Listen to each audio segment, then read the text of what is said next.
Sejak dinobatkan sebagai pemenang sayembara desain Istana Ibu Kota Negara Baru di Kabupaten Penajam Pasir Utara, Kalimantan Timur, seniman Nyoman Nuwarta langsung berupaya merampungkan basic desain istana tersebut. Istana Garuda yang merupakan buah karya originalitas dari pemikirannya merupakan bangunan menyerupai burung Garuda yang sedang mengepakkan sayap sejauh 170 meter dan berdiri di atas ketinggian 88 meter di atas permukaan laut. Selain sebagai perwujudan karya seni, istana ini juga berfungsi sebagai tempat presiden sehari-hari berkantor serta menjalankan roda pemerintahan. Istana Garuda akan menjadi istana kepresidenan yang benar-benar dibangun oleh anak bangsa berdasarkan pemikiran dan perenungan tentang kekhasan Indonesia. Sebab, istana kepresidenan saat ini merupakan warisan dari era kolonialisme berupa bekas gedung Gubernur Jenderal Belanda dan rumah pribadi pengusaha Belanda. Istana Garuda akan menjadi era baru bagi bangsa Indonesia yang akan memiliki gedung istana kepresidenan yang dibangun sendiri untuk kepala negara, kata Nyoman Nuwarta pada Selasa 1 Juni 2021.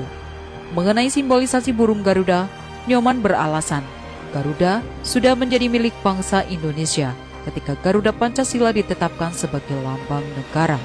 Pada pita Garuda Pancasila jelas tertera kalimat penting berbunyi, Bhinneka Tunggal Ika, yang artinya berbeda-beda tetapi tetap satu jua. Sejak itulah burung Garuda identik dengan bangsa Indonesia. Garuda sudah menjadi alat pemersatu bangsa dari beragam etnis, agama, budaya, suku, dan kepercayaan. Inilah yang menjadi inspirasi Istana Garuda yang ke depan bakal menjadi simbol dari rumah rakyat.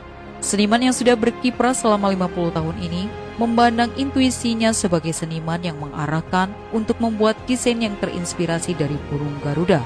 Itu sebagai simbol nasional yang bisa mewakili semua suku bangsa dan keluar dari frame pemikiran bahwa istana itu harus bangunan seperti peninggalan Belanda. Ini simbol desain yang mempersatukan bangsa yang berbeda agama, suku, bahasa, dan terdiri dari 17.000 lebih pulau yang bisa menjadi kebanggaan dan jati diri bangsa. Keberadaan Istana Garuda juga akan memberikan dampak positif bagi dunia pariwisata seperti keberadaan GWK di Bali, tegasnya. Dari sisi gedung Istana Garuda akan dibangun dengan menerapkan konsep green building. Penggunaan logam tembaga sebagai bahan utama yang membentuk burung Garuda sudah dilakukan dengan mempertimbangkan sifat logam ini yang lentur, mudah dibentuk, dan anti korosi.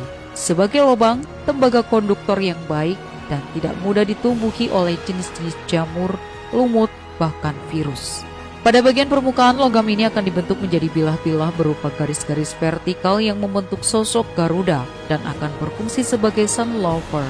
Bilah-bilah itu akan menjadi peredam sinar matahari agar tidak langsung menerpa dinding kaca di belakangnya.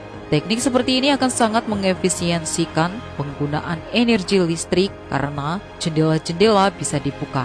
Bangunan Istana Garuda didesain menghadap ke tenggara untuk menyiasati paparan langsung sinar matahari dari timur dan barat. Dengan demikian, sinar matahari tak langsung masuk ke dalam gedung. Jadi, suhu dalam gedung tidak terlalu panas, dan itu sudah dikaji secara saintis melalui metode Smart Geometry Analysis.